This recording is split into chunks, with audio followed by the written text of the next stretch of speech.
Ouais, c'est énervant. Là, c'est le deuxième penalty. L'ordre, il paraît établi. C'est ce que le coach nous a dit à la fin du match. Pourtant, il va aller se placer au Neymar. Ils vont se parler. On comprend pas vraiment pourquoi, en fait. Parce qu'il voulait tirer. Il voulait réparer le penalty raté avant. Il y a une discussion. Là, on voit qu'il n'est pas très content. Et je pense que ça a eu... Là, oui. Là, il y a eu un vrai impact sur le match après qu'il n'ait pas pu tirer ce... Là, c'est une dinguerie en fait. Regardez, l'image parle d'elle-même. On voit qu'il a un Mbappé qui est en train de regarder Neymar en mode bâtard de l'aimer, tu vois. Il a clairement une dent contre lui en fait, tu vois. Donc, je sais pas ce qui se passe au Paris Saint-Germain. En tout cas, là, il y a un vrai problème là-bas. Parce que bizarrement, Neymar et Messi commencent à être en forme, mais Mbappé, il boude. Parce que, voilà, lui, en fait, il ne veut pas que les autres, voilà, il ne veut pas voir les autres heureux. Bonsoir à la team, donc voilà, je vais parler un peu de l'actualité, donc merci à tous ceux qui s'abonnent, lâchez un pouce bleu, ça fait plaisir. Voilà, on va parler un peu du cas Mbappé au PSG, c'est un problème, donc voilà, même si moi je supporte pas le PSG, en tout cas cette saison, on a clairement vu que Neymar et Messi commencent à être au top et ça plaît pas à Mbappé parce que voilà, tout le monde va parler que de Messi et Neymar parce qu'on sait que quand ils sont au top, voilà, ils sont à des années-lumière d'Mbappé en fait, donc il faut dire la vérité, et Mbappé... Il se sent menacé, en fait, il se sent en danger, donc il veut devenir le numéro 1. Mais sauf que, comme j'ai dit, il n'y a qu'à voir en fait, les matchs de prépa et le premier match qu'a gagné le PSG, c'était sans Mbappé. Il y a 5-0, ils n'ont pas encaissé de but. Mbappé, il revient, donc il y a le penalty gate, en fait, c'est incroyable. Donc voilà, Mbappé, il faut qu'il se comporte comme un homme. En fait, là, on dirait un gamin, c'est pas possible, il boude et tout. Comment tu fais, en fait, en gros, en pleine action, tu t'arrêtes, en fait, de jouer, frère.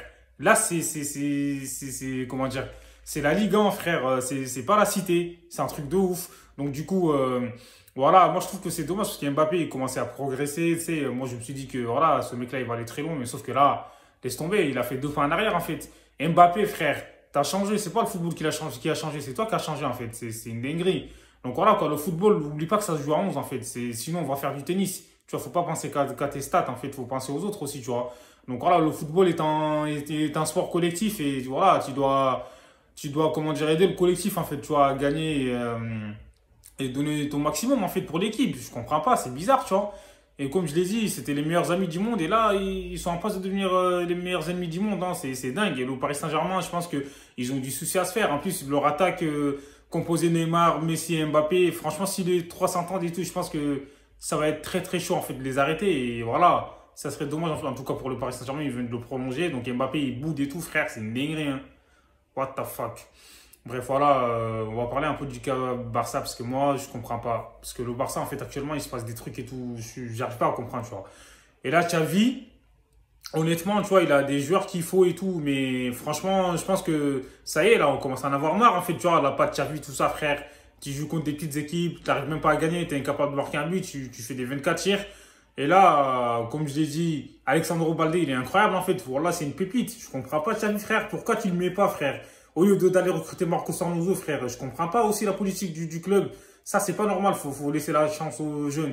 J'avais aussi, j'espère qu'il va, voilà, qu'il va, comment dire, prendre ses couilles, en fait, et les mettre sur la table et sortir les Busquets, tout ça. Alba, frère, il est éclaté au sol, les gars. Faut dire la vérité. Est-ce que vous avez vu le match contre le Rayo Vallecano, frère?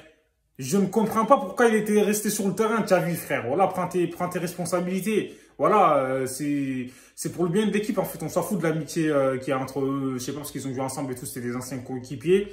Ça, en fait, on s'en bat les couilles. Tu vois, nous c'est le club, en fait, tu vois, voilà.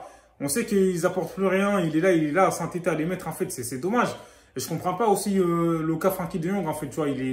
Franchement, il est mal géré et il est pas respecté, faut dire la vérité. Le club, en fait, voilà, c'est une dinguerie.